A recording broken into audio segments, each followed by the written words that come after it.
Buenas noches, Mildred. Buenas noches. Buenas noches, Carla.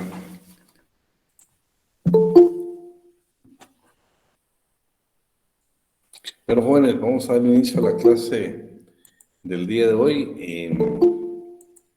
Pues, es de las clases todavía que nos van a parecer un poco aburridas, sin embargo, pues ya a partir de la próxima clase vamos a ver cosas ya más de código, cosas que van a ser más concretas en el derecho laboral. Sin embargo, pues todo es importante, está en el programa y va a ser algo que nosotros vamos a estudiar juntos. Así de que vamos a dar inicio a la clase y para eso nos vamos a ubicar.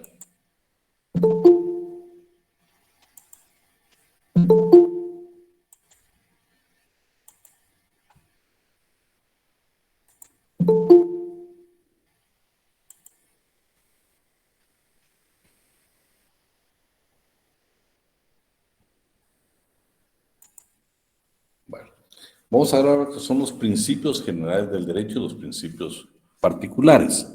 Vamos a ver otros temas también. Los principios generales los vamos a ver desde dos puntos de vista. Vamos a ver posteriormente una clasificación, pero ahorita los vamos a ver en términos generales. Entonces, cuando hablamos de este tratadista, lo define como las proposiciones genéricas de las cuales se derivan las demás normas correspondientes a un sistema. Dentro de las cuales tenemos la idea del trabajo como un derecho y un deber social. Un derecho porque todos los guatemaltecos o los habitantes que aunque sean de otra nacionalidad, pero que han cumplido con determinados requisitos en Guatemala, tenemos derecho al trabajo. Un deber social porque es un deber del Estado, sinceramente, crear fuentes de trabajo para nosotros los guatemaltecos o los que habitamos y tenemos cumplido los requisitos que establece la ley. La libertad de trabajo. ¿Qué es la libertad de trabajo? La libertad de trabajo la podemos definir nosotros en palabras bien sencillas. Por ejemplo, la libertad de trabajo la podríamos nosotros definir el derecho que tienen los patronos de contratarnos y nosotros también el derecho que tenemos de elegir precisamente nuestro trabajo. Bueno, ahora sí viene la igualdad. La igualdad. ¿Qué es el principio de igualdad en el trabajo? Cuando hablamos de igualdad, por ejemplo, en Guatemala se da mucha discriminación para ustedes. Constantemente nosotros vemos, por ejemplo, por ahí, y pues yo nada más les estoy dando el dato y le voy a la base legal. Por ejemplo, ustedes han visto anuncios cuando uno va a un centro comercial o a determinados lugares, dice, necesito señorita de 18 o 25 años para dependiente mostrador. Necesito, por ejemplo, maestra de educación preprimaria evangélica con carta del pastor. Necesito profesor de matemáticas católico para colegio católico. Sí, eso lo he escuchado, usted lo ha visto. Pero eso es ilegal, ¿eh? Ilegal que tiene consecuencias de unas sanciones que es de cualquier miles de dinero, precisamente para la clase y para el patrón. Una mala asesoría de parte suya puede provocar precisamente que el patrón no tenga consecuencias de tipo legal en cuanto a sanciones pecuniarias. Pero vamos a ver algunos artículos del Código de Trabajo en relación a la igualdad. Me gustaría, si alguien tiene el primer artículo, el 151 del Código de Trabajo, inciso A.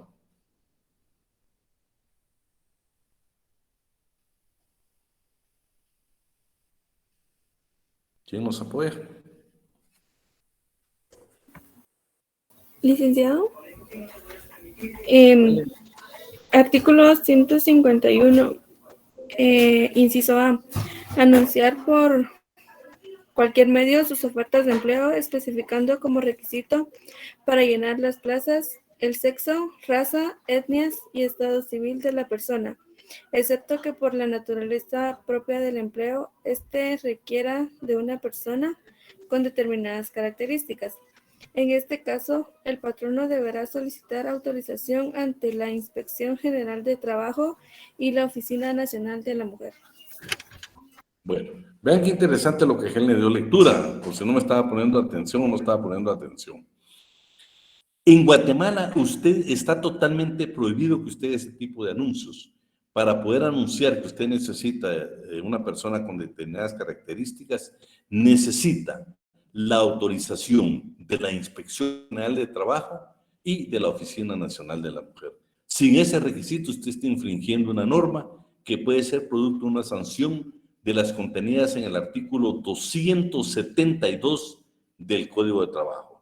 Estamos, Karina, en el artículo 151, inciso A, y por supuesto las sanciones que están contenidas en el artículo 272 del Código de Trabajo.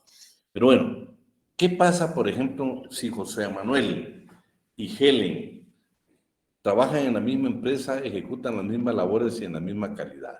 Pero resulta que Carla, que es el patrono, Carla dice, bueno, a Helen por ser mujer no le voy a pagar lo que le pago a Josué. Bueno, Helen, el artículo 89 te da derechos como mujer. ¿Qué dice el artículo 89? ¿Quién me nos apoya ahí?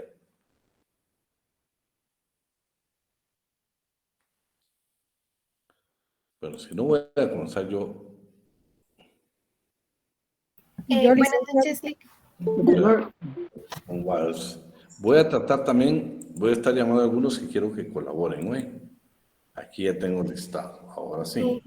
¿Puedo? ¿Quién me va a ayudar, por favor? Dime. Artículo 89.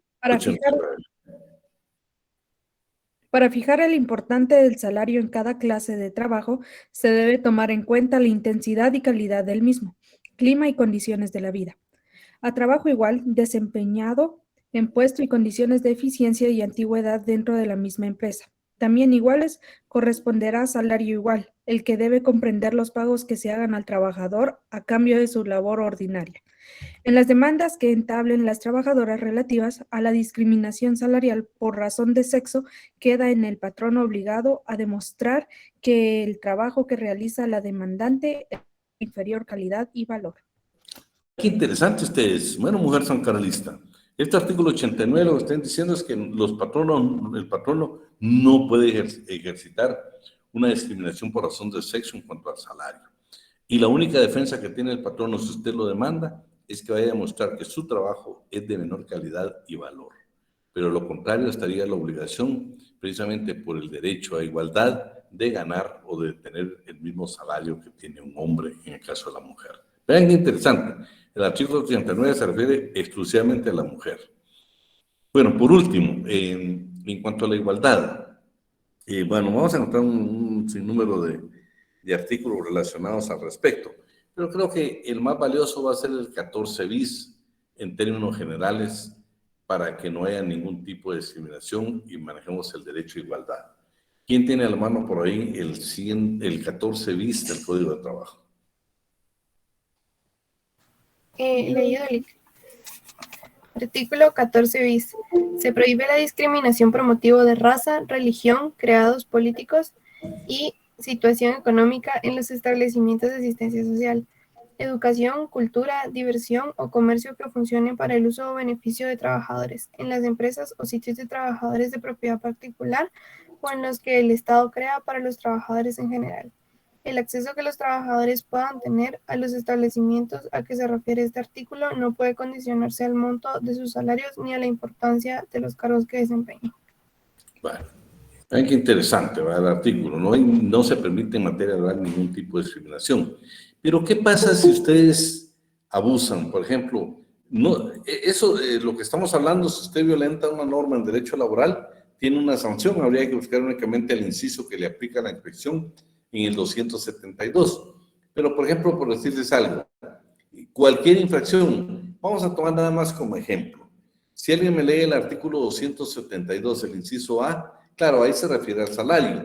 Si usted no lo paga en el tiempo estipulado, si usted no está pagando el salario mínimo, vea qué sanción más severa le impone la Inspección General de Trabajo a los patronos. Alguien que tenga el 272. Yo lo tengo, licenciado. Dime, por favor. Inciso A, artículo 272. Por haberse determinado la violación de las normas que obligan al pago de salarios y demás prestaciones laborales, dará lugar a la imposición de una multa entre 8 y 18 salarios mínimos mensuales vigentes para las actividades no agrícolas. Fíjate qué tremendo. de 8 a 18 salarios mínimos. ¿Cuánto es el salario mínimo actualmente? Un aproximado ahí. 3,000 quetzales, 3,000. 3.200. Pongámoslo a 3.200.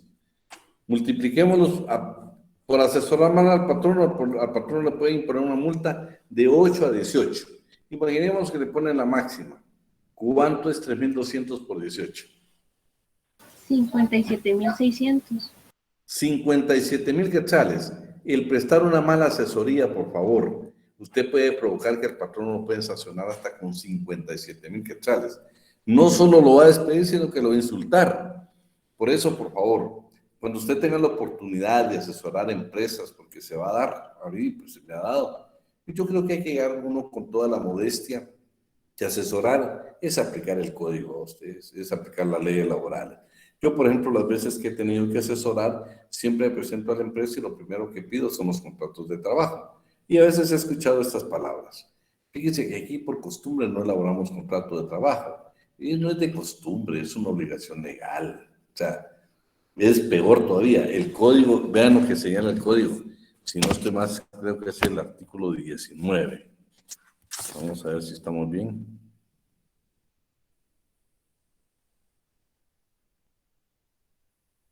Vamos a contrato individual, se perfecciona la ciencia de...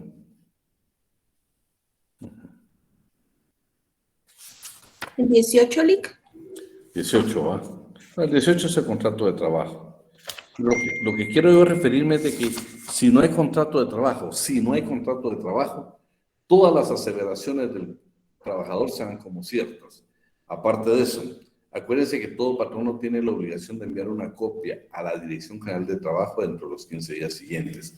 El incumplir todo eso, le pueden aplicar una sanción de las contenidas en el 272. Entonces, el día que usted tiene una asesoría, pues tiene que ir con todo. O sea, usted no va a ir a ofender a nadie. Sencillamente lo que va a decir es, vengo a asesorarle para que usted no tenga problemas, inclusive económicos, en cuanto a las sanciones que le puede imponer la Inspección General de Trabajo. Porque vean, el salario es una, pero lee el 272 y hay cualquier cantidad. Con 4 o 5 que esté violentando el patrono, ya se imagina qué multas. Y si hay reincidencia, se la va a incrementar. Todo eso hay que hacérselo ver al patrono, precisamente las obligaciones que tiene las debe cumplir, porque ahora no es optativo, hay sanción pecuniaria, sanción monetaria, si el patrono está incumpliendo. Pasemos al principio de estabilidad en el empleo. La estabilidad en el empleo, la mejor forma que lo he visto es precisamente en los países desarrollados como Japón. En Japón, por ejemplo, vamos a ver, por ejemplo, Amner. Amner tiene un trabajo en Japón y Abigail. Resulta que los dos son oficinistas unos, pero aquí en Guatemala, oficinista 2, se las van a tener que discutir los dos para ver a quién se la dan. Hasta hay examen y todo lo demás. No, en los países desarrollados lo que hay es una carrera. Hay precisamente una plataforma, una política laboral, y lo que le van a decir a Abigail cuando ingresa a la empresa, le van a decir a Abigail, usted entra como oficinista 1, después de 3 años por escalafón, usted puede ascender a 2, después puede ascender a 3, a 4 y hasta al 10 posiblemente. Igual le van a decir a Amner. Entonces, no va a haber ningún tipo de controversia entre ellos porque de antemano, desde que ustedes firmaron un contrato, usted va a tener incremento salarial y mejoría en su trabajo de acuerdo a cumplir tiempo y algún tipo de responsabilidad, algún tipo de que se haya demostrado usted su capacidad y va a tener eso. Por ejemplo, en la Universidad de San Carlos de Guatemala, los profesores titulares de la facultad, incluyendo a su servidor. Nosotros ingresamos como titular 1 y podemos llegar hasta el 12. Cada 3 años nosotros, inclusive a ustedes les llega la evaluación docente y precisamente ustedes, yo al ganar la evaluación docente, la autoevaluación y la evaluación de mi jefe inmediato en la facultad, eso y una preparación me va a permitir a mí ir sumando titularidad, 1, 2, 3, 4, 5, 6, hasta el número 12. En la facultad, el profesor que tiene titular, en la universidad, no solo en la facultad, en toda la universidad, el profesor titular que tiene categoría 12 gana más de 30,000 quetzales mensuales. Imagínense qué mejor patrono puede ser la universidad, un salario extraordinario. Por eso creo que nosotros los profesores debemos de cumplir con ese buen beneficio que pueda tener. Por supuesto, su servidor no es titular 12, ¿va? Pero, y les hablo esto porque no es que esté yo, no, esos son documentos públicos. Usted puede ingresar a la página de la universidad y se dar cuenta cuánto gano yo, cuánto ganan sus profesores. O sea, no es algo, por eso creo que muchas veces nosotros debemos ser responsables, primero con ustedes como alumnos, y segundo, por supuesto, que nos están pagando muy bien la docencia. Entonces, habría que cumplir con los horarios, pues, con todo lo establecido, ¿no? Por eso siempre he creído de que el alumno tiene la razón. Imagínense, si ustedes no estuvieran ahorita aquí, pues yo dejaría de vengar mi salario, que no es un salario, es un salario bastante cómodo. Entonces, y si tiene curiosidad, pues ingrese a la página de la universidad. Ahí está el salario de todos los profesores que le damos clases, de todos. Ahora ustedes saben que es público, pues. Y si no lo pide por acceso a la información, usted va a saber cuánto ganan todos los profesores. Sale, pues, porque yo les digo, nos da esa estabilidad laboral. Imagínense ahorita, pues, casi el profesor titular, la mayoría ya pasamos de 60 años y seguimos siendo profesores. Ahora que ya eliminaron una norma que antes era obligatorio el retiro a los 65 años, imagínense, ahora no hay norma. Ahora, si uno se quiere, se queda aquí hasta el día de su muerte. Entonces, esa estabilidad creo que... Y esa debería existir no solo en la universidad, debería existir en la iniciativa privada y en todas las instituciones del Estado. Esa estabilidad es un principio básico en derecho laboral. El principio de actuación colectiva, bueno, siempre va a prevalecer lo colectivo sobre lo particular. Entonces, cuando vemos la naturaleza del derecho del trabajo, así es. Los particulares, tenemos la condición más beneficiosa para el trabajador. La condición más beneficiosa a ustedes, esto si quiere en pocas palabras podemos decir lo siguiente. La condición más beneficiosa es un principio de creación de jurisprudencia, en la cual los sujetos de un contrato de trabajo pueden establecer condiciones de trabajo más favorables que establecidas en las normas legales y convencionales, que regulan la relación laboral y prevalecen sobre estas de mutuo acuerdo por decisión unilateral o decisión unilateral del patrón. Lo que quiere indicar esta condición más beneficiosa es que el mismo patrón le puede generar a usted ese beneficio. Y si no, pues habrán otro tipo de circunstancias como un pacto colectivo de condiciones de trabajo que lo puedan precisamente hacer, ¿verdad? Entonces, luego, por ejemplo, el otro principio que es el principio de igualdad en el trato.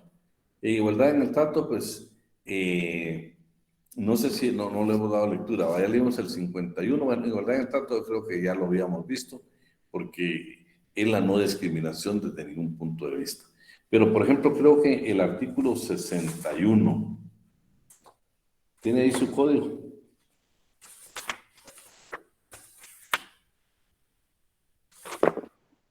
Sí. Si lo tiene por ahí. Veamos, por ejemplo, yo les digo, hay el respeto que debe haber tanto de trabajadores como patronos. O sea, en el 61, a partir del 61, va a encontrar todas las obligaciones de usted. Por ejemplo, vean el 61C.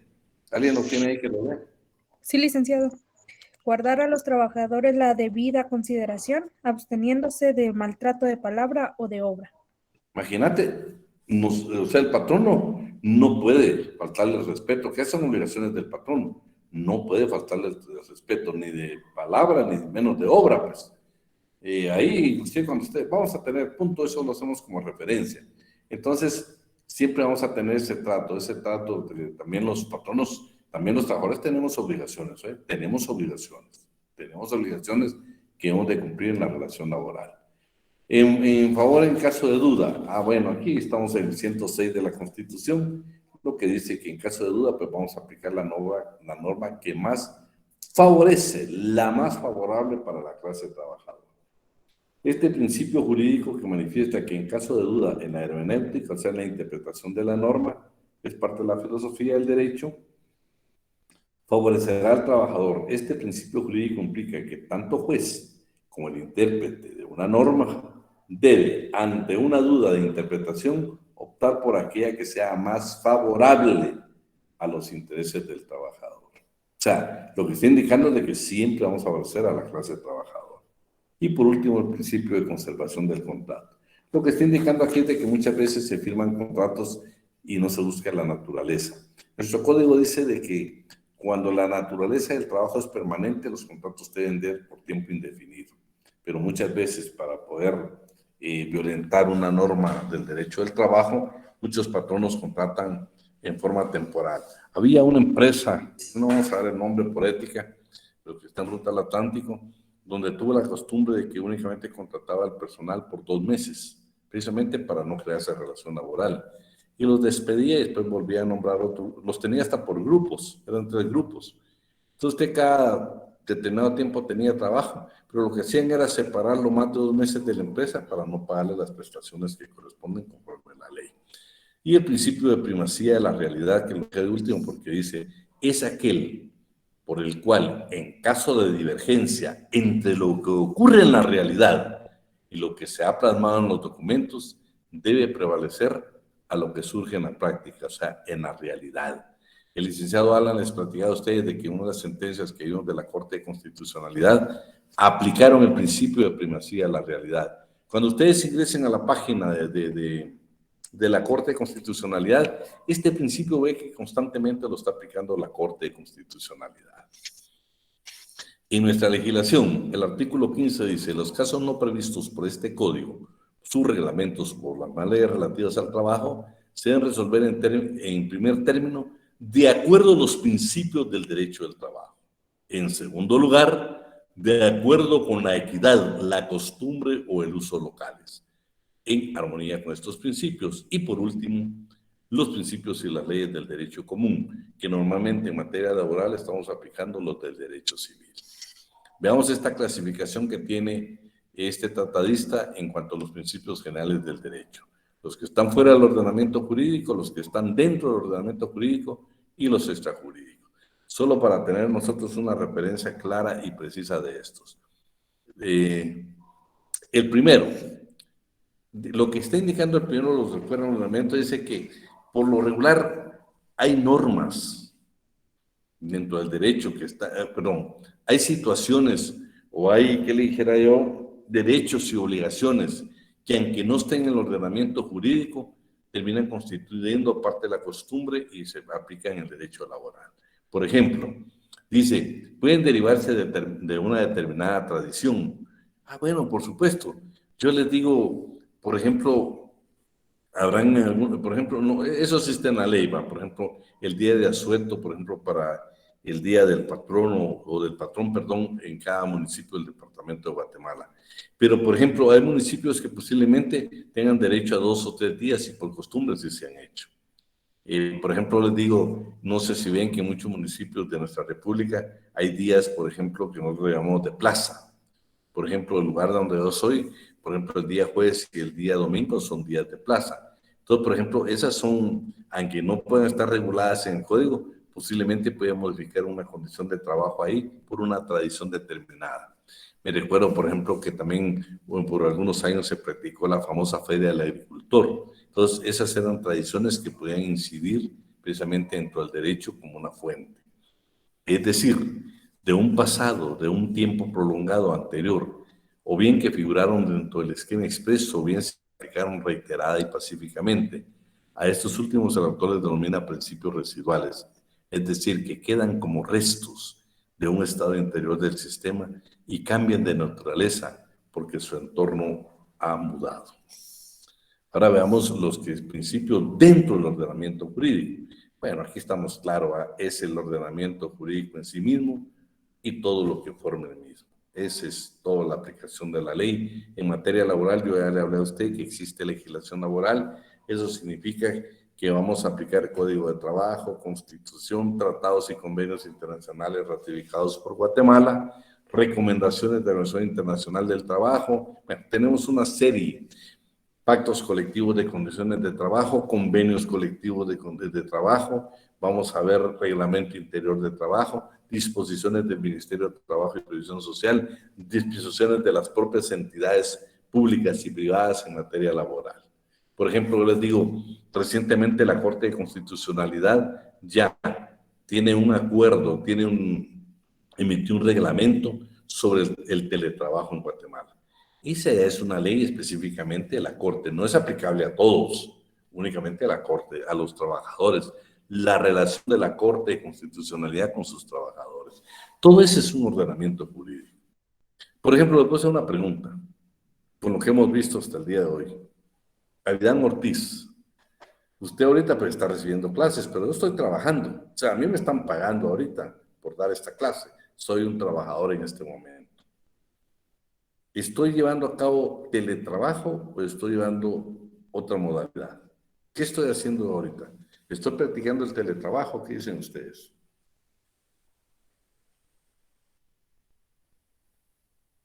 De trabajo. ¿Ustedes qué dicen? ¿Qué más opinan?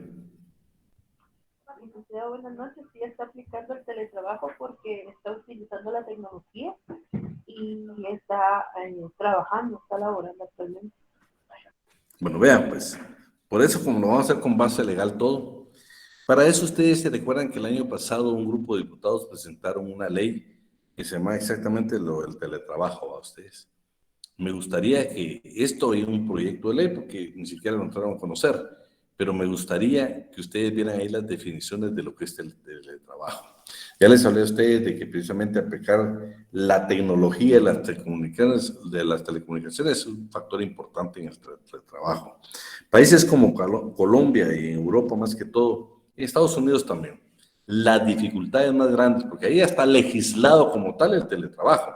En Guatemala no está legislado. Vean, la Corte Constitucional, yo no he terminado de leer el documento, pero hasta donde tengo entendido se le están dejando opcional al trabajador. Puede optar por cualquiera de las dos modalidades.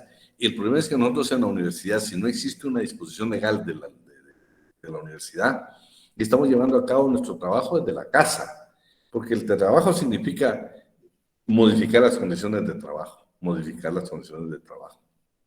Entonces, yo en lo personal creo que lo que estoy llevando a cabo es, mi trabajo lo estoy llevando a cabo desde casa, pero el trabajo no lo tiene legislado.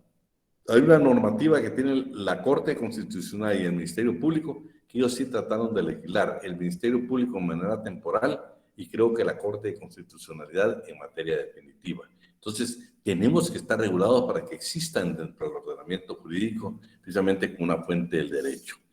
Principios extrajurídicos. Lo que dice aquí es que el derecho al trabajo necesita de las otras ciencias, necesita de las ciencias sociológicas, económicas, políticas y biológicas. Por supuesto que sí. Cuando hablamos, por ejemplo, de seguridad e higiene en el trabajo, ahí ustedes saben que el derecho del trabajo posiblemente nos quedemos cortos nosotros en conocimiento. ¿Por qué? Imaginemos un laboratorio farmacéutico. Ahí, por ejemplo, si usted es inspector general de trabajo, no va a conocer todos los aspectos científicos. Entonces, la ley permite que usted se pueda auxiliar o le debe precisamente las entidades proporcionar ese apoyo de otras ciencias para poder interpretar parte del derecho del trabajo en casos específicos. Imagínense en el campo con la aplicación de insecticidas, por ejemplo, todo lo que se pueda dar en el corte, no solo corte de caña, sino, por ejemplo, en la palma africana, productos que recientemente se llegaron a Guatemala y los están tratando de producir. Necesitamos conocer todos esos aspectos que son aspectos técnicos. Entonces, lo que dice es que estos extrajurídicos son los que son otras ciencias que van a apoyar precisamente al derecho para crear una fuente del mismo. Luego vamos a ver los ejemplos de los principios generales del derecho: la equidad, la libertad, la justicia, la igualdad, el pacto obliga, la buena fe, el primero en tiempo y primero en derecho. Entonces vamos a ver, por ejemplo, la equidad.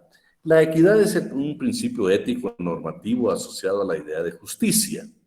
Bajo el concepto, se trata de cubrir las necesidades e intereses de personas que son diferentes, especialmente aquellas que están en desventaja. El principio de libertad. La libertad es la facultad de obrar su voluntad respetando la ley y el derecho ajeno. Como fuentes del derecho, claro que proceden. ¿Por qué?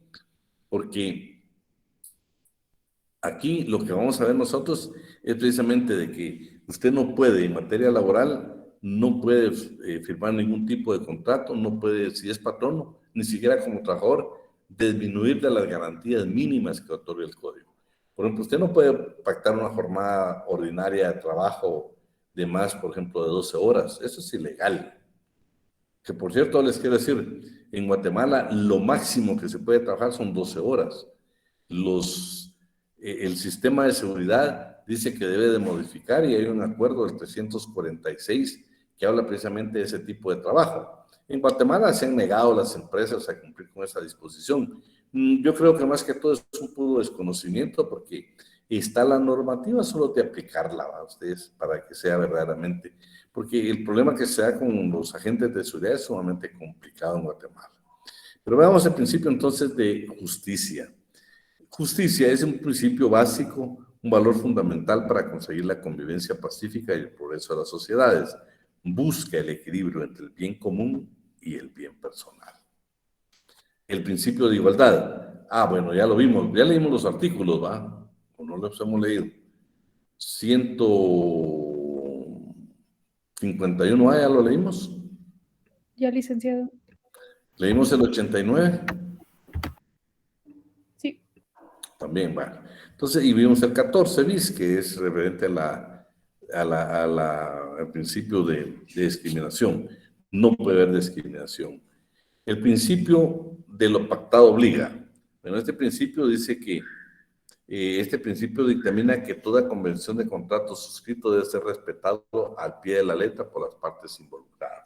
Por ejemplo, si a Amner Palacios es el patrono, le dice a Abigail que le va a pagar más del salario mínimo, no les puede disminuir las condiciones. Tiene que respetar por la buena fe precisamente lo pactado. El principio, primero en tiempo, mejor en derecho.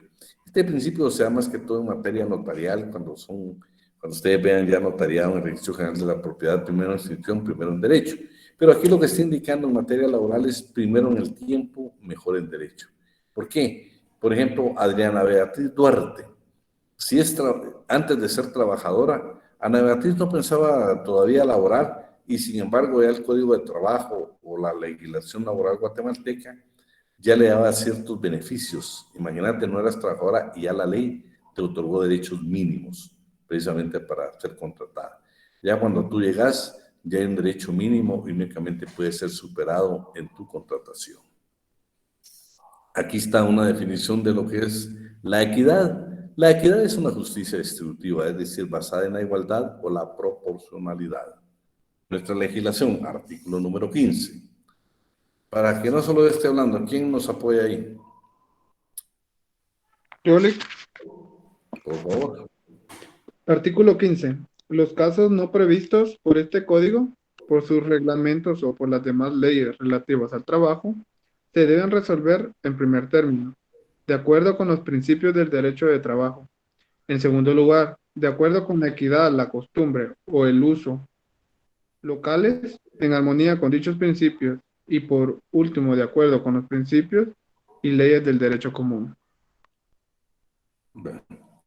Imagínate, ahorita primero tenemos entonces los principios generales del derecho, luego tenemos la equidad y por último los principios leyes del derecho común. Que en materia laboral estamos hablando del derecho civil. Mira, el artículo número 20. El contrato individual obliga no solo a las que establecen en el primero, sino a las consecuencias del propio contrato que se deriven según la buena fe y la equidad, el uso de las costumbres locales. 351. Aquí estamos hablando de la parte procesal.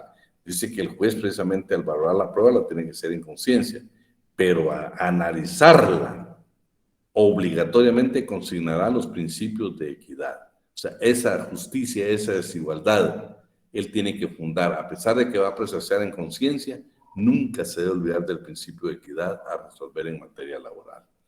Ahí terminamos lo que son las fuentes formales, las fuentes reales. Las fuentes reales dice que la constituyen aquellos factores y elementos que determinan el contenido de las normas jurídicas.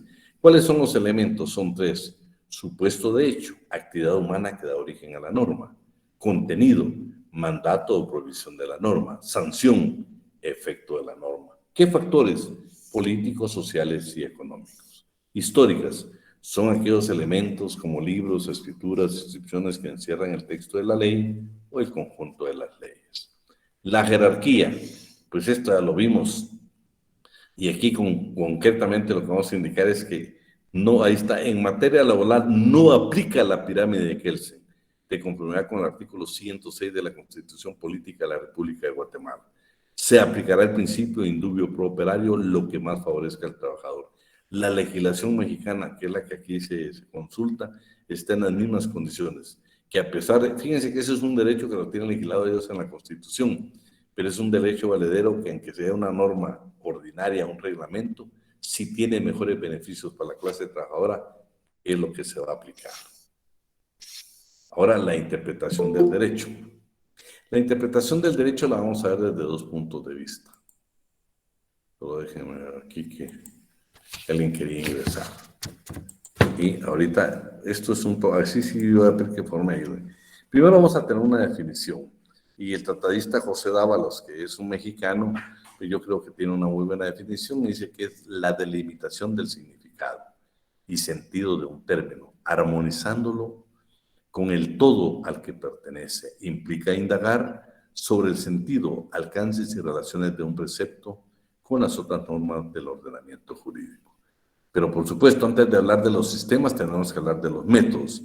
Este es un repaso de lo que ustedes vieron en teoría del proceso. Aquí sí voy a pedir por favor que me ayuden para que no sea tedioso. Esta es la parte más aburrida, pero nos va a servir, y cuando ustedes vean es interesante lo que dice cada uno de los métodos que vamos a ver. Veamos el primer método. Veamos lo primero entonces. Los métodos de interpretación vamos a ver que son 7. Y por supuesto, vamos a ver la introducción, vamos a ver la diferencia entre lo que es un método y una técnica. Y luego vamos a desarrollar cada uno de estos. Entonces, por favor, ¿quién tiene ahí que lo tenga en computadora, que me vea la pantalla y me lea esto, por favor? Solo que está subrayado. Natalie. ¿Puedo yo, licenciado? Vamos a ver, ¿quién nos ayuda? ¿Natalie Yo, o Lisbeth? ¿Tatiana también? ¿Quién? el método Vamos es a ver. el conjunto de pasos a seguir para alcanzar un determinado fin. El camino que se traza para lograrlo, actuar metódicamente permite saber lo que se busca, el fin que se trata de alcanzar y conocer la mejor manera de lograr el objetivo propuesto. Por la vinculación que existe entre el método y la técnica, es frecuente que se les equipare. Sin embargo, como lo apunta Rafael Bielsa, hay una diferencia conceptual entre uno y otra, pues el método es el camino elegido para realizar una tarea o una obra, en tanto que la técnica es el instrumento de elaboración o realización. Bueno, veamos qué más dice al respecto. Miremos esta parte final. Sigo leyendo. Sí, Karina, leo esa parte nada más. Después que Es siga la, leyendo. muy bien, esa es la trascendencia que tiene en la labor de interpretación de las normas y de los actos negociales, los métodos respectivos. La gran utilidad que desempeñan los métodos tradicionales de interpretación es la de contribuir a una argumentación y motivación jurídica mucho más sólida y profunda cuando se sustenta determinada decisión judicial o posición dogmática respecto al sentido de la norma jurídica. Toda sentencia judicial o un procedimiento científico sobre la ley descansa en la racionalidad, el planteamiento que solo puede compartirse y llegar al consenso si es consecuencia del empleo de los métodos de interpretación. Bueno, ahora veamos los diferentes métodos. Lisbeth, ¿estás por ahí? Sí, licenciado. Miremos Interpretación ahora el gramatical primero. o literal. Este método, denominado por algunos como exégito, se propone encontrar el sentido de una norma o de una cláusula en el texto de las mismas, es decir, a partir de su literalidad, se atribuye un significado a los términos empleados en la redacción por el legislador o por los contratantes. Con ayuda de las reglas gramaticales y del uso del lenguaje, se indaga el significado de los términos en que se expresa una disposición normativa. Dicho significado suele coincidir con el lenguaje general empleado por los miembros de la comunidad, aunque en ocasiones es menester atender al lenguaje técnico que utiliza la norma jurídica. Bueno, entonces vamos a ver las siguientes. Sigamos ahí, Lisbeth. Muy bien. La interpretación gramatical. Imprescindible porque busca el significado de un determinado lenguaje lírico, presenta el siguiente problema. Ante la posibilidad de otorgar a una palabra o a una expresión un sentido literal individual u otro que vaya acorde al contexto en el que se contiene. ¿Cuál debe preferirse? ¿Cuál debe de preferirse, va, entre esos sistemas? Veamos la interpretación literal. La interpretación literal no siempre se reduce a otorgar un significado a partir de lo que gramaticalmente expresa un texto, ya que precisamente la necesidad de interpretarlo surge de la ambigüedad o confusión que presenta su redacción, o sencillamente de la controversia que sobre su alcance se plantea. Dada la multiplicidad de significados puede tener un texto, su interpretación puede presentar como variantes la interpretación restrictiva y la interpretación extensiva. Veamos cuáles son esas dos. Ok. La interpretación restrictiva, que constriñe el alcance normativo de una disposición para aplicarla a casos específicos y limitados, como enseña rojas a Mandy, puede entenderse en varios sentidos. A. La interpretación que trata de respetar la voluntad del legislador y su texto de la manera más fiel posible. B. La que acota el significado de los términos del texto legal a su menor ámbito material de validez posible. Y C. La reducción de la letra de la ley a su significado más seguro y aceptado por todos o por muchos, por igual en el ámbito de los especialistas del derecho. ¿Sigo? Sí, por favor. La interpretación extensiva. En cambio, consiste en ampliar el significado de un texto para aplicarlo a situaciones que no se encuentran comprendidas claramente en los términos literales de la norma. Ahí quédate. La interpretación lateral va a usar argumentos lingüísticos y también va a usar diferentes dimensiones, semántica, sintáctica o pragmática. Veamos en qué consiste cada una de ellas. Para eso, ¿quién nos va a ayudar más? ¿Quién estaba ahí que nos iba a ayudar? Tatiana. Yolik. Tatiana, después sigue... Vamos, Tatiana. Buenas noches, licenciado. Bueno, Perdón, ¿en dónde leo? sí, En la interpretación semántica. no, a partir de ahí, no, a partir de donde está subrayado, de Nería, de ahí se deriva la distinción. Ok. De ahí se deriva la distinción de la interpretación literal en la interpretación semántica e interpretación sintáctica. La interpretación semántica se ocupa del sentido de las palabras comprendidas en el texto. Si la palabra presenta diferentes aceptaciones, la misión de la interpretación es optar por el significado habitual y concreto del vocablo, de los diversos que pueda tener, tomando en cuenta también los usos lingüísticos del término, así como de su probable aceptación específica en el lenguaje jurídico. La aceptación semántica se ocupa de encontrar el sentido de un enunciado completo en su construcción, con arreglo a la relación que guarda entre sí el sujeto y el predicado, el carácter adversativo, concesivo, disyuntivo, copulativo, etc. De las conjunciones, la colocación del pronombre o del adverbio, etc. Bueno, continuamos esta parte, tenemos la sistemática. Interpretación sistemática. Esta interpretación es la que busca extraer del texto de la norma un enunciado cuyo sentido sea acorde con el contenido general del ordenamiento al que pertenece. Procura el significado atendido al conjunto de normas o sistemas del que forma parte. Bueno, léete el siguiente párrafo. Un precepto o una cláusula deben interpretarse no de manera aislada, sino en conjunto con los demás preceptos o cláusulas que forman parte del ordenamiento o del negocio en cuestión. Ahí estamos. Ahora le voy a pedir, por favor, Natalie Corso. Pero solo terminame esto, Tatiana, esta parte, y después Natalie lees la interpretación histórica. Con gusto. Es precisamente el principio de la interpretación sistemática el que inspira la disposición según la cual las cláusulas de los contratos deben interpretarse las unas por las otras, atribuyendo a las dudosas el sentido que resulte del conjunto de todas. Hasta ahí estamos, gracias. Vamos hoy, ¿quién me va a ayudar? Natalie. Yo, Natalie. Ajá, vamos a ver. Interpretación histórica. La interpretación histórica estudia los contextos anteriores que puedan influir en el entendimiento actual de las normas. Como afirma Larens, a veces las perspectivas gramaticales o sistemáticas dejan abiertas ciertas interrogantes que se reducen a la pregunta: ¿qué quería el legislador al crear la norma? Con ello llegamos al elemento histórico de la interpretación, el cual ha de tenerse en cuenta al averiguar el sentido normativamente decisivo de la ley. Veamos que esta histórica se va a dividir en estática y dinámica. Natalie.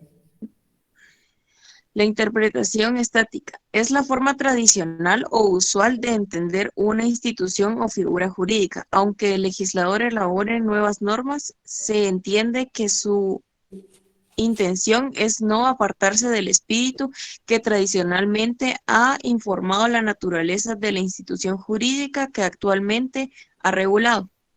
La interpretación dinámica o evolutiva consiste en tomar la historia de las instituciones jurídicas como una tendencia hacia el futuro, con carácter progresista, como un proceso de cambio continuo en evolución o como un proceso irregular, con rupturas y cambios en las circunstancias que impiden entender las reglas actuales con los criterios proporcionados por regulaciones ya derogadas.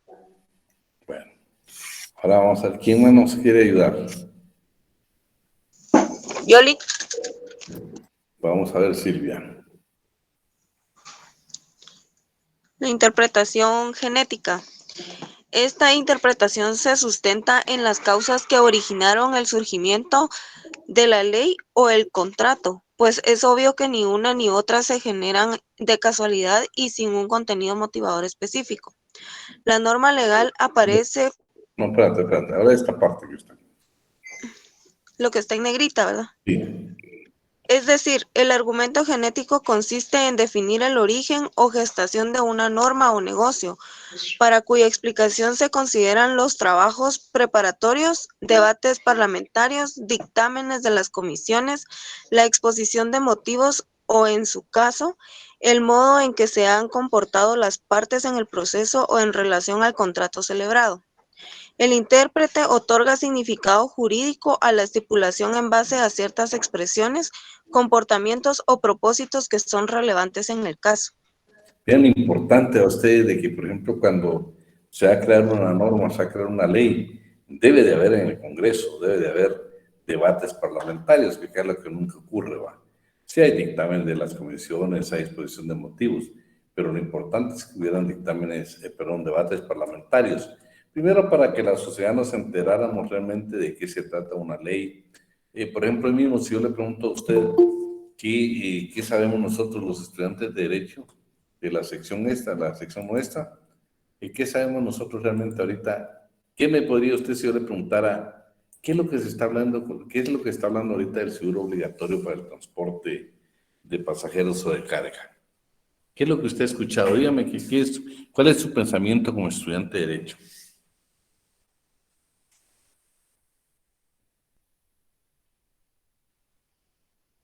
¿Qué pasó? Decime, Luis. Buenas noches, Lick. Trata la manera de resarcir, no sé si será la palabra correcta, a terceras personas que resulten afectadas en un accidente automovilístico. Sí, pero por ejemplo, te digo, nosotros hemos visto bloqueos, hemos leído, algunos les ha afectado a ustedes, pero por ejemplo es importante que nosotros como estudiantes de Derecho mantengamos toda esta parte y seamos interpretativos, ¿va? Primero, ustedes saben de que esta no es lo que está pendiente, esta ley pues ya tiene sus años. Lo que ha ido posponiéndose es la aplicación de su seguro obligatorio. Yo únicamente sé que posiblemente aquí con los alumnos nosotros tengamos quienes sean transportistas, ¿va? Porque yo estaba viendo que pues aquí estamos hablando del transporte de pasajeros y el de carga. Entonces yo vi que después de tantas situaciones que se han dado, hoy leí por ahí que el Ejecutivo estaba tratando de decir, bueno, señores, los taxistas consideramos que no es necesario. Entonces yo digo, bueno, Desde el momento que estamos hablando con este tipo de interpretaciones, si hubieran habido debates parlamentarios, estuviéramos hoy ya con una ley que a tiempo se hubiera aplicado. Entonces, no podemos nosotros disponer esto que por los taxistas otra vez vamos a posponer la aplicación de la ley, cuando yo considero que yo solo le puedo dejar un principio de derecho al trabajo. El interés colectivo prevalece sobre el particular. El interés de la población es lo que debe de tutelarse, protegerse, especialmente con este tipo de seguros. Yo iría más allá del transporte. A mí me preocupa un poco, por ejemplo, cuando hablamos nosotros del transporte. ¿Por qué? Porque fíjense, pues, ¿quién tiene por ahí el artículo 167 del Código de Trabajo?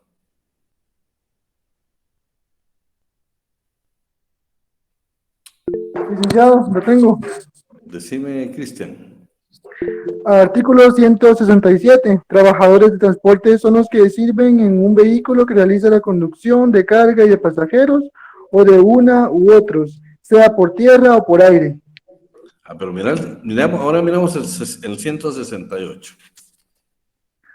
168.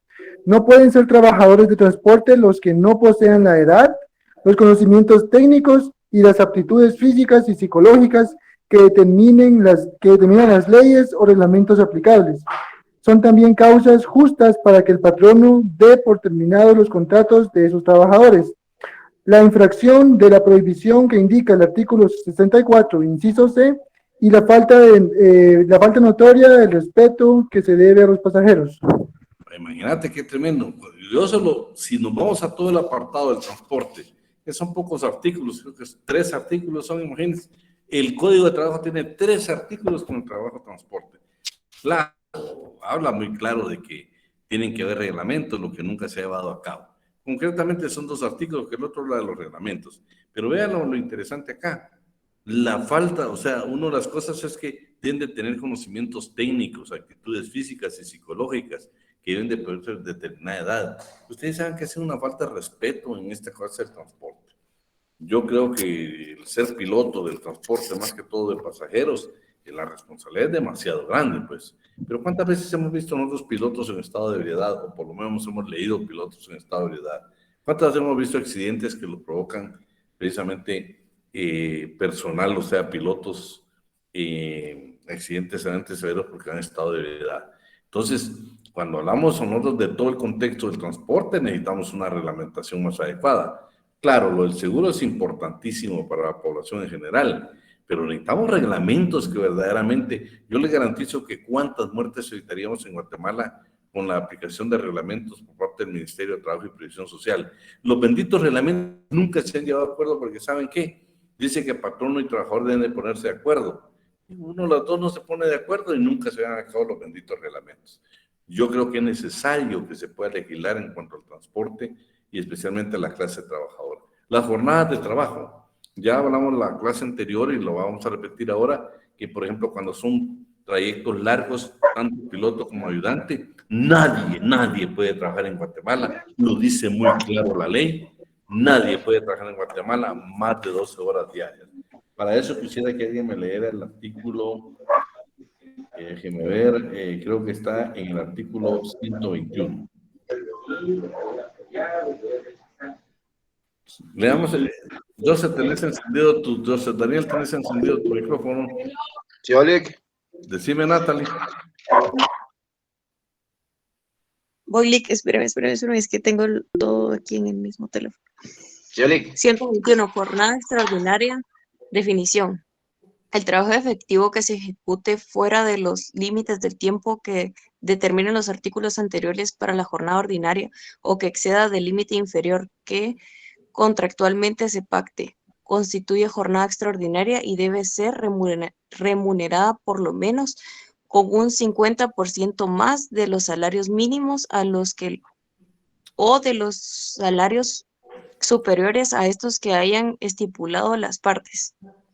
No se consideran horas extraordinarias las que el trabajador ocupe en subsanar los errores imputables solo a él cometidos durante la jornada ordinaria, ni las que sean consecuencia de su falta de actividad durante tal jornada, siempre que esto último le sea imputable. El 121. ¿Leíste la totalidad del 121? Sí, Lick. Va.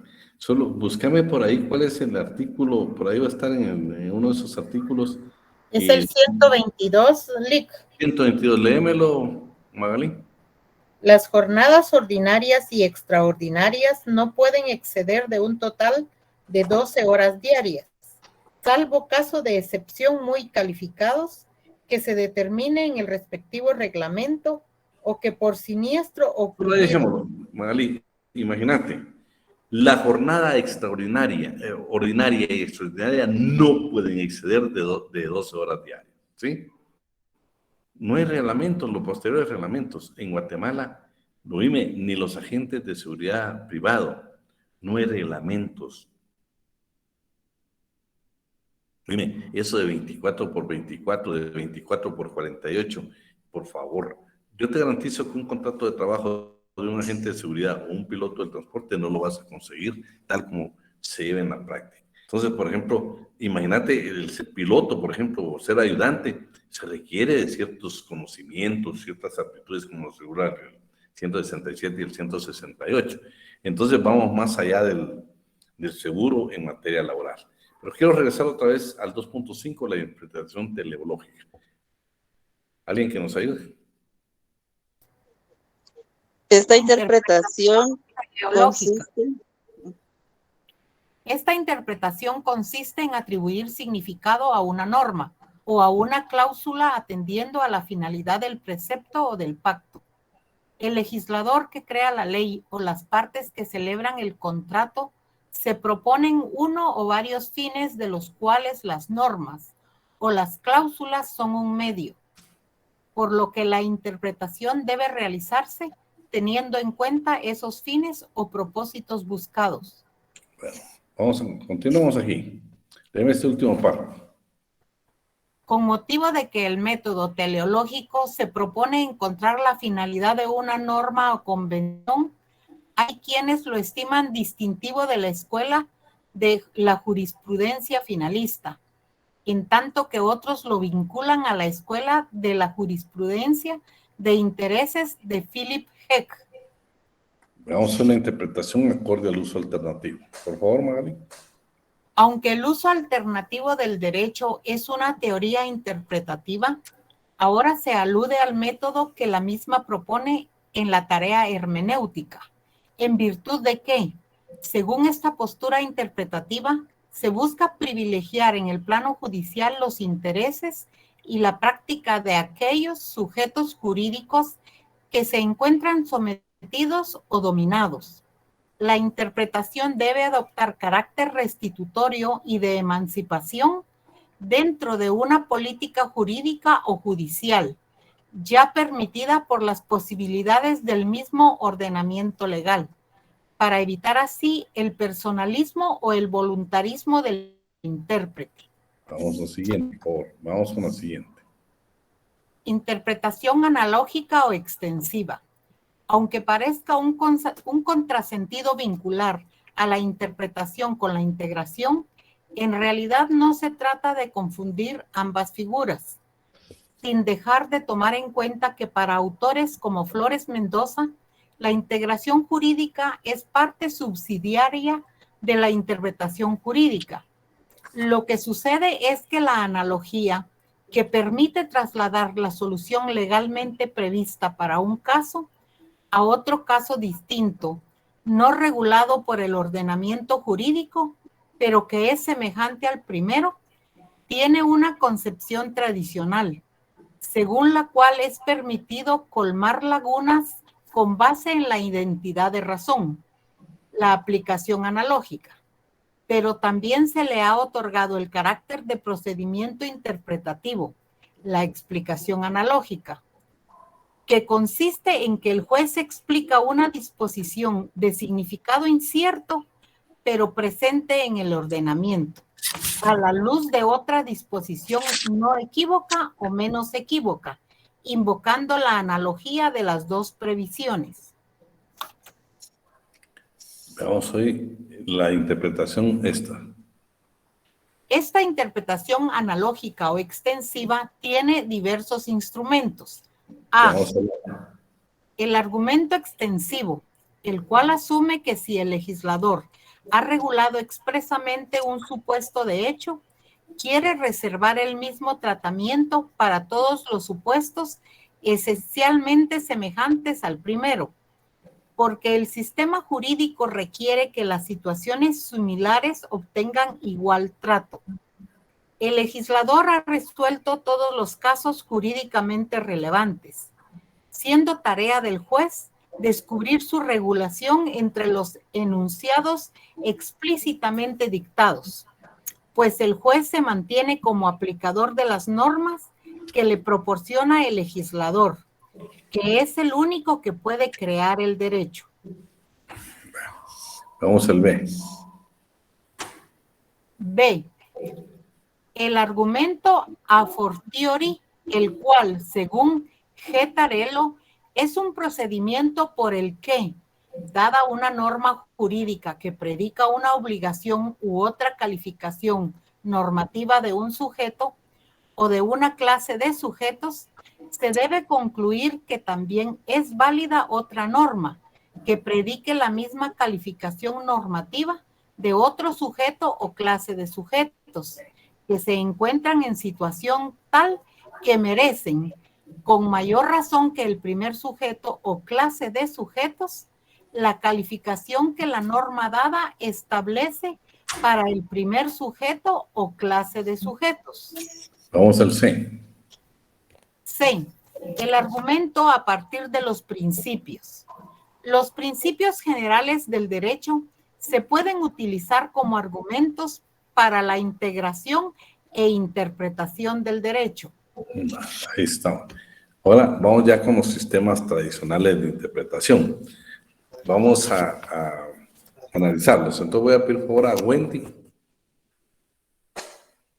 Muy bien, licenciado. Los Ya. sistemas tradicionales de interpretación de la ley en Guatemala, extraído para fines académicos del libro Derecho Sustantivo Individual del Trabajo, del autor, el licenciado César Landelino Franco López. Interpretación histórica, interpretación literal, interpretación analógica, interpretación auténtica. Interpretación histórica.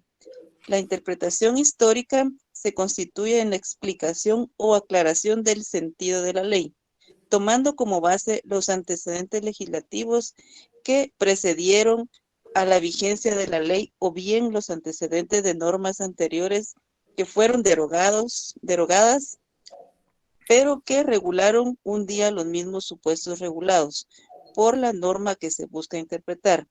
En consecuencia, lo que se buscará con este tipo de interpretación será precisar el pensamiento del legislador o la norma, situándose en el tiempo en la que fue dictada para indagar con mayor seguridad el sentido de las palabras y de las instituciones en tal época en armonía con el panorama de la vida jurídica y general de entonces. Ejemplo, artículo 96. Veamos otra vez el 96. ¿Saben por qué? Estamos hablando aquí de ubicarnos precisamente en el pensamiento del legislador en el tiempo. Por ejemplo, cuando fue creado el artículo 96, que les dijera hace más de ¿qué? Hace más de 50 años. Imagínense, el salario mínimo será una cantidad que hoy pues nosotros la miramos ridícula. Pero yo quisiera que nos ubicáramos en el 96 porque nos va a llevar al tiempo, en el momento que se creó esa norma. Veamos qué pensamiento tenía el legislador, porque en ese tiempo era derecho positivo vigente. Hoy también lo es, pero no es aplicable. ¿Por qué? Porque las cantidades son cantidades que hace años dejaron precisamente en Guatemala de no aplicarse. Veamos nuevamente qué dice el 96, así despacio.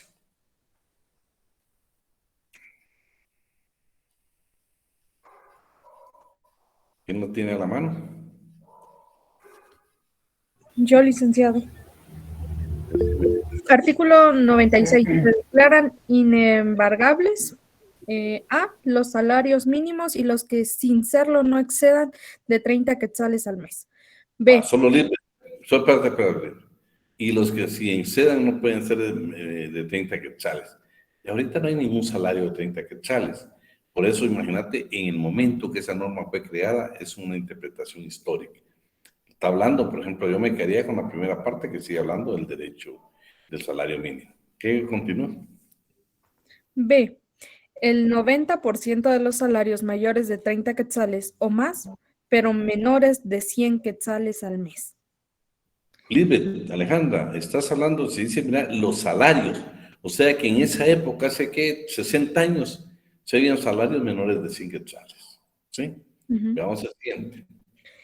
El 85% de los salarios de 100 quetzales o más, pero menores de 200 quetzales al mes. Oye, seguimos con el problema. Actualmente no encuentras salarios de 200 quetzales. ¿Qué continúa? El 80% de los salarios de 200 quetzales o más, pero menores de 300 quetzales al mes. Y el 65% de los salarios mensuales de 300 quetzales o más. Entonces, fíjate, Lisbeth, de que actualmente, ¿qué es lo que sucede? Primero, quieren aplicarnos la ley de bancos al decir de que sí te pueden hacer descuentos o embargos a tu salario mínimo. Como estudiantes de Derecho, como amadores de Derecho del Trabajo, el primer inciso que es el A dice que es inembargable el salario mínimo. Y, perdona, el interés colectivo, pero aparece sobre el particular. La colectividad somos gente trabajadora. Entonces se debe respetar lo que señala precisamente el 96, inciso A, primer párrafo, que el salario mínimo es inembargable. Pero ¿qué pasa, por ejemplo, 90 y qué ustedes, bueno, alguien que me lo busque por ahí, no se les olvide que el salario mínimo sí puede ser embargado en familia, por alimentos, y puede ser embargado hasta el 50%. Tal vez alguien me busque esa norma para discutirla por ahí. Es el artículo 97. ¿Qué dice el 97, Mildred? No obstante, lo dispuesto en el artículo anterior son embargados toda clase de salarios hasta en el 50% para satisfacer obligaciones de pagar alimentos presentes o los que se deben desde los 6 meses anteriores al embargo. Bueno, tanto en el caso. Ahí estamos, Mildred. Todos los estudiantes de Derecho que están ahorita conectados y su servidor, estamos claritos. Nos pueden embargar hasta el 50% por alimentos. Lo que está discutido es lo otro. Y sin embargo, también cualquier otro embargo que no se les olvide, el último contenido del 96, que únicamente le pueden embargar el 35% de su salario. ¿Sí? Entonces, vamos con la interpretación literal. ¿Quién nos está ayudando?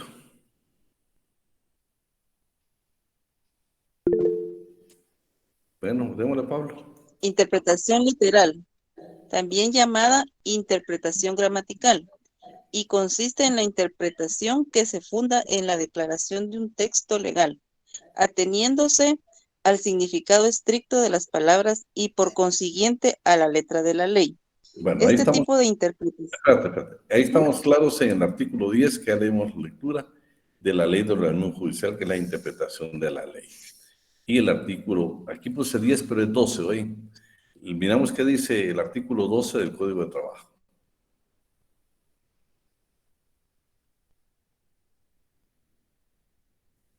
¿Alguien tiene por ahí su código?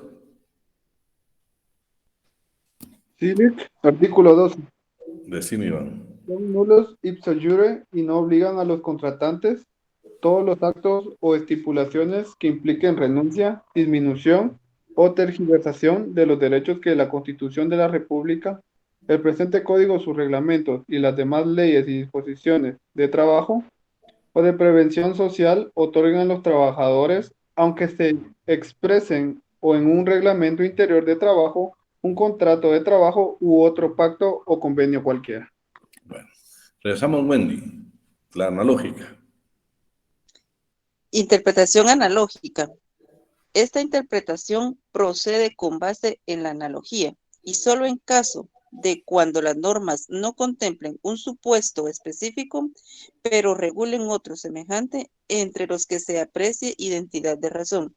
Ejemplo, actualmente trabajo en casa, ver documento adjunto, iniciativa de ley sobre el teletrabajo. Lo que estamos hablando, que hay una ley, y la ley de esa iniciativa de ley, que no le dieron trámite. pero me gustaría que la buscara porque ahí hay términos científicos o términos que deben de aplicarse en la ley del teletrabajo, lo que ha aplicado a otros países en el momento de la ley. Entonces se van a dar cuenta que actualmente lo que nosotros hacemos es el trabajo que tenemos, lo estamos haciendo desde casa, pero no es un teletrabajo el que realmente nosotros estamos practicando como docentes. Por la interpretación auténtica. Interpretación auténtica es la que emana o procede del propio autor de la ley, es decir, la que realiza el legislador. En el caso de las sentencias, será la que hagan los jueces. En el caso de los contratos, la que hagan las partes. Y en el caso del testamento, la que haga el propio testador. En consecuencia, debe entenderse que la interpretación auténtica es la aclaración que el propio legislador hace de la ley, dictada por él. Por ejemplo, Ejemplo, en el ejemplo, tenemos en el artículo 116 del Código de Trabajo.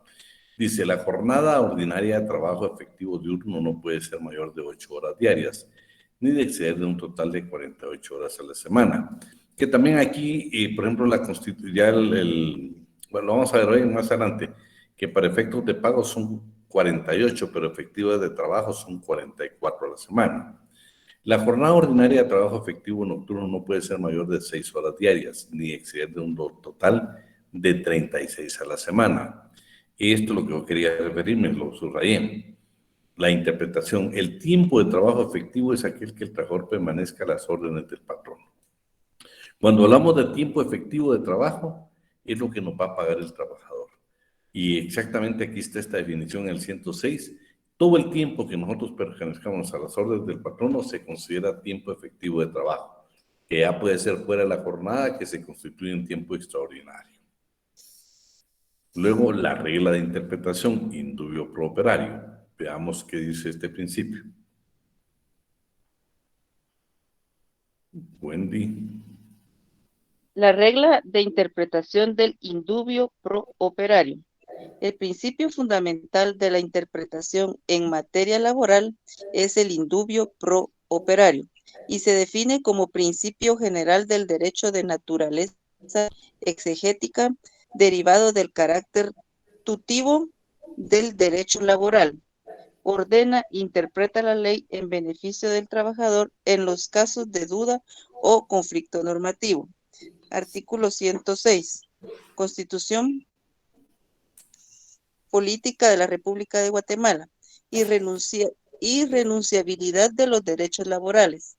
Los derechos consignados en esta sección son irrenunciables para los trabajadores, susceptibles de ser superados a través de la contratación individual o colectiva y en la forma que fija la ley.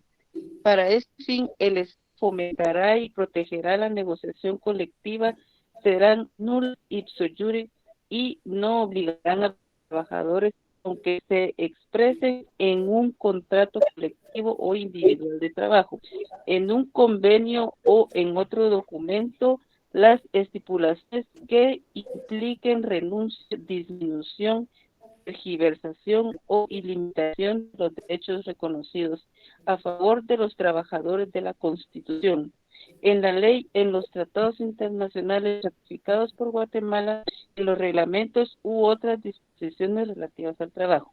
En caso de duda sobre la interpretación o alcance de las disposiciones legales, reglamentarias o contractuales en materia laboral, se interpretarán en el sentido más favorable para los trabajadores. Bueno, es que quería dejar claro esto y que lo volviéramos a leer y que quedara grabado, porque vean lo que dice la parte final, se interpretarán en el sentido más favorable para los trabajadores, ¿sí? Es que vamos a encontrar, por ejemplo, entonces significa que la norma que más beneficia al trabajador es la que vamos a aplicar, pero por favor, sí, yo creo que ya estamos claritos, solo los que se incorporaron hoy por primera vez, que aquí no sirve la teoría de Kelsen, sino que vamos directamente a lo que más favorece al trabajador, que es el indubio pro operario.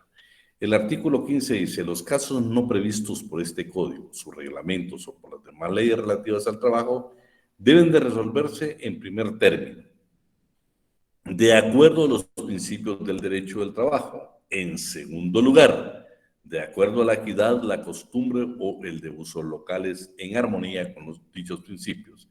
Y por último, de acuerdo a los principios y leyes del derecho común. Cada vez que en materia laboral estamos hablando del derecho común, estamos hablando del derecho civil. Bien, para que quedemos bien claros con eso. Artículo 16. En caso de conflicto entre leyes de trabajo y previsión social con cualquiera de otra índole, deben predominar las primeras. Hay preeminencia entre las leyes de previsión social y las de trabajo. Entonces, perdón, no hay preeminencia, es entre unas y otras. Pero por favor, por ejemplo, cuando veamos la parte del seguro social, nos vamos a dar cuenta que ahí tiene unas definiciones que no son las definiciones que asegura el Código de Trabajo. Claro, estamos hablando de la previsión social y son para otros efectos, porque es para los efectos de la seguridad social. El artículo 153 se los puse de ejemplo. Si usted lee, por ejemplo, el artículo 153, dice que la mujer tiene derecho a la lactancia, a 10 meses de lactancia, salvo prescripción médica, que puede ser hasta 12 meses. Pero lo interesante acá es de que, por ejemplo, el artículo 153 dice que debe computarse a partir de que la madre retorne a sus labores. O sea, ya dio a luz y después de que regrese, a partir de ahí corre la lactancia. Sin embargo, hay un reglamento, imagínense, específico sobre el periodo de lactancia, y en su artículo 2 dice, el periodo de descanso con motivo de lactancia se fija en 10 meses, a partir del momento del parto. Entonces, por favor, que no se le va a olvidar que, aunque hay una ley específica, vamos a aplicar la que más beneficia a la trabajadora, que es a partir de que ella retorne a sus labores. Lo que estamos indicando es diferente que, por ejemplo, que la mujer trabajadora dice a partir del parto, que hasta que regrese a tu trabajo, o sea, esto hasta después del parto. Entonces es interesante que aquí vamos a aplicar siempre la que más favorece al trabajador. La integración de los sistemas de interpretación en el derecho del trabajo. El artículo 17 del Código de Trabajo dice, para los efectos de interpretar el presente código, sus reglamentos y demás leyes de trabajo, deben de tomarse en cuenta fundamentalmente el interés de los trabajadores en armonía con la conveniencia social. El artículo 327, en la parte procesal, en cuanto no contraríen el texto y los principios procesales que contiene este código, se aplicarán supletoriamente las disposiciones del Código Procesal Civil y Mercantil y la ley del organismo judicial. Si hubiera omisión de procedimiento, los tribunales de prisión, trabajo y previsión social están autorizados para aplicar las normas referidas por analogía, a fin de dictarse con prontitud la resolución que decida imparcialmente las pretensiones de las partes. Eso sería todo. Solo quería que antes de que pudiéramos terminar, alguien me pudiera leer el artículo 124 del Código de Trabajo. ¿Alguien lo tiene por ahí? Bien, artículo 124. No están sujetos a las limitaciones de la jornada de trabajo.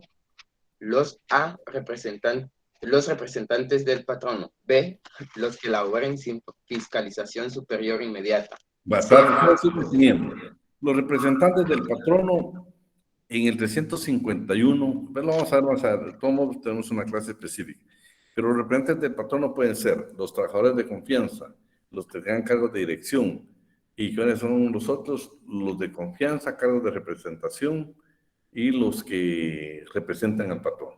En esos tres casos que están contenidos en el cuarto párrafo del artículo 351 del Código de Trabajo, ellos son los que no están sujetos a horarios. O sea, usted como gerente general de una empresa no está sujeto a un horario.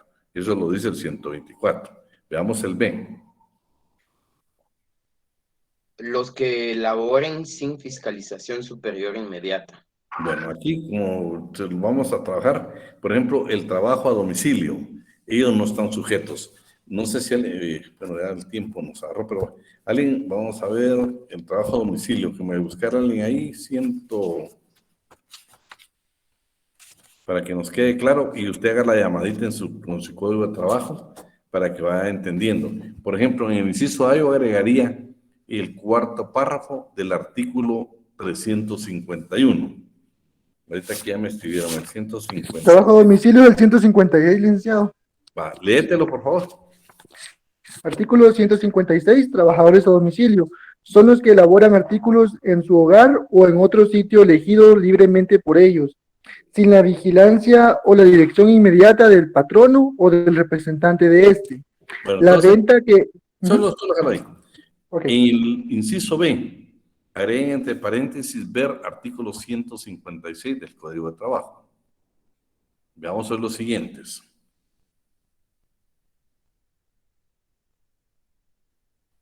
Manuel. C. Los que ocupen puestos de vigilancia o que requieran su sola presencia. Sí.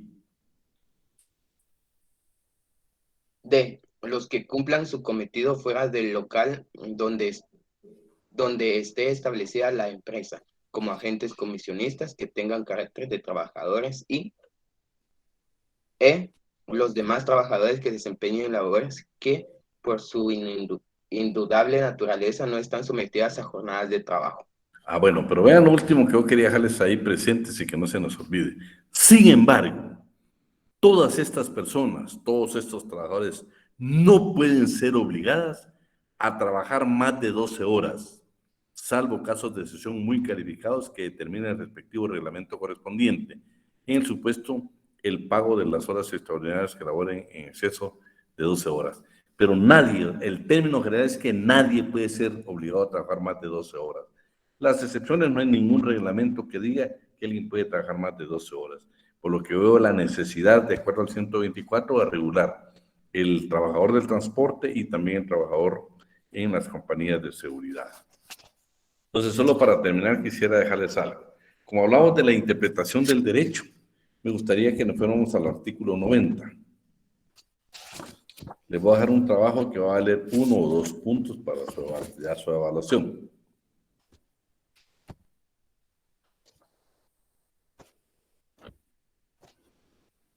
Listo, Listo, vamos a ver, yo te digo, aquí lo tengo. Sería... Sí, léete el último párrafo.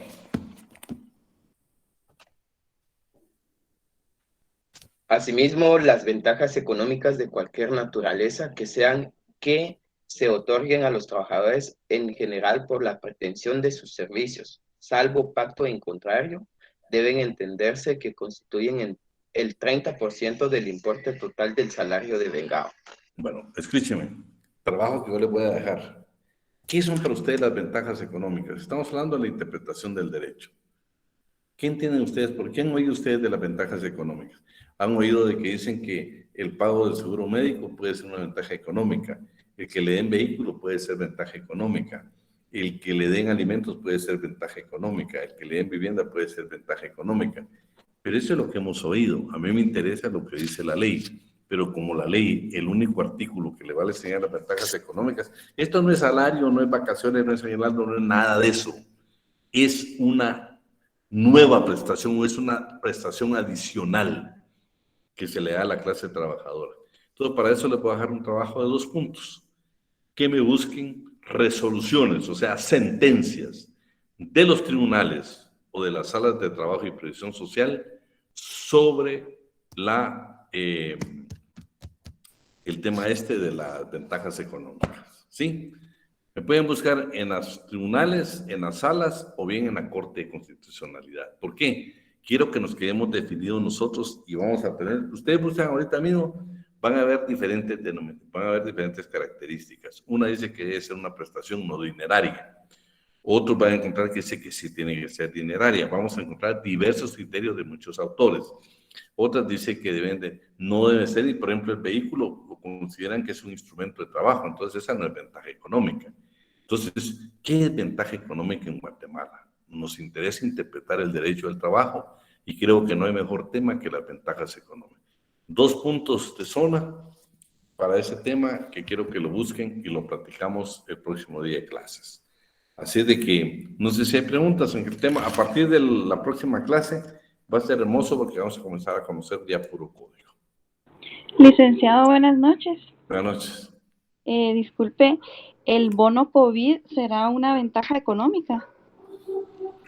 Eso nos quedamos ahorita, no lo creo, ahí ¿No? estamos esperando. Por eso, fíjate que me interesa, Nenet, que tengamos el criterio que tiene la Corte de Constitucionalidad. Te quiero decir que hasta el día de hoy es una gran discusión con los jueces qué es una ventaja económica y qué no, porque el código no habla mayor cosa. Decime, Iván. Gracias. ¿La tarea solo va a ser buscar o hay que plasmarlo en alguna hoja, subirlo a algún lugar? Fíjate vos que me gustaría para efectos de calificación, que de repente me la tengan en una hoja, pero les puedo decir dónde me la van a enviar. No quiero copiadera, muchachos. Necesito que juntos aprendamos. Yo creo que pues si usted me dice, si yo la tengo, sí, sentencias de los tribunales o las salas de trabajo y previsión social, o bien de la Corte de Constitucionalidad, relacionadas con las ventajas económicas de la clase trabajadora. Lick, perdone una pregunta. Sí, Diego. En el caso de los pactos colectivos, ¿cómo se estaría viendo entonces como una ventaja económica desde el punto de vista laboral? No. Mira, pues, el artículo 49 del Código de Trabajo dice que los pactos colectivos de condiciones de trabajo es una ley profesional. No, ahí ya superaron toda la negociación individual por los pactos colectivos. Esa es la famosa negociación colectiva que te habla el artículo 106, donde ya se superaron. Por ejemplo, te digo, en el Registro General de la Propiedad pueden gozar hasta de 25 días de vacaciones los trabajadores. Ya superaron los 20 días que establece la ley del servicio civil. En la iniciativa privada también, igual vas a encontrar en muchas entidades que han sido superados, pero esa no es ventaja económica. Eso ya son derechos que ellos han adquirido y son ley, ¿oíste? Eso ya no lo pueden, nadie puede retroceder. O sea, el día de mañana un nuevo registrador de la propiedad no puede decir, miren, no, vamos a regresar a los 20 días. No, esa es ya un derecho adquirido porque es una ley profesional. No, la ventaja más que todo la vas a ver relacionada cuando mires el tema o lo estudies ahí, busques una definición, se refiere precisamente a este tipo de prestaciones que estamos hablando. ¿Tenemos un minuto, jóvenes? Gracias. Solo le quería preguntar, en el caso de los salarios mínimos que en el Código de Trabajo expresa que no son embargables, entonces, ¿cómo es que sí logran realizar el embargo? Por eso te digo, porque aplican la ley de bancos. Pero eso es inconstitucional, vamos, porque el derecho laboral es un derecho humano. Sí, eso le iba a indicar de que, digamos que a la persona que le suceda eso y plantea una inconstitucionalidad es al caso concreto, sí se ganaría. Sería bueno. Mira, pues, lo interesante aquí, el problema que vamos a encontrar en Guatemala es el criterio de la Corte de Constitucionalidad. Pero si vos lo mirás, realmente el trabajo es un derecho humano, es un derecho que tenemos, es un deber social del Estado. La ley de bancos no, la ley de bancos es una negociación de un grupo de empresarios que fueron un banco con intereses particulares para tener ganancia. Entonces debería irnos al 96, que dice que el salario mínimo es inembargable. Claro, si te pasas del mínimo, ya te pueden embargar. Y del último párrafo eso hasta un 35% nada más. Salvo por alimentos, mi amigo Edgar, que ahí sí tiene, el 50 tiene la señora derecho. Ahí sí no se me escapa. Estamos, lo vamos a ver despacio, Edgar. Ahorita solo lo vemos como un preámbulo de esa norma. Gracias, Lick. Bueno, jóvenes, vamos a dejar la clase hasta ahí porque les quiero contar que, pues, agotamos la hora y media. Yo no me doy cuenta cuando ya terminamos, pero bueno, si Dios quiere, el próximo viernes, si no nos vemos, el licenciado Alan va a estar compartiendo con nosotros y ya les quiero decir que a partir del viernes ya dejamos de ver mucha doctrina y entramos directamente al código. Vamos a entrar al código. Vamos a ver qué pasa cuando no se hace contrato de trabajo. Vamos a ver qué dice, en qué caso se puede celebrar un contrato de trabajo en forma verbal como lo establece la ley. Bueno, vamos a ver tantos factores que vamos a ver, pero vamos a entrar a ver el patrono, el trabajador, la sustitución patronal, ya las partes que verdaderamente nos interesan. A mí me toca el tema de la parte del fundamento constitucional y los tratados internacionales. ¿Cuál es la base legal para que se apliquen los tratados en Guatemala?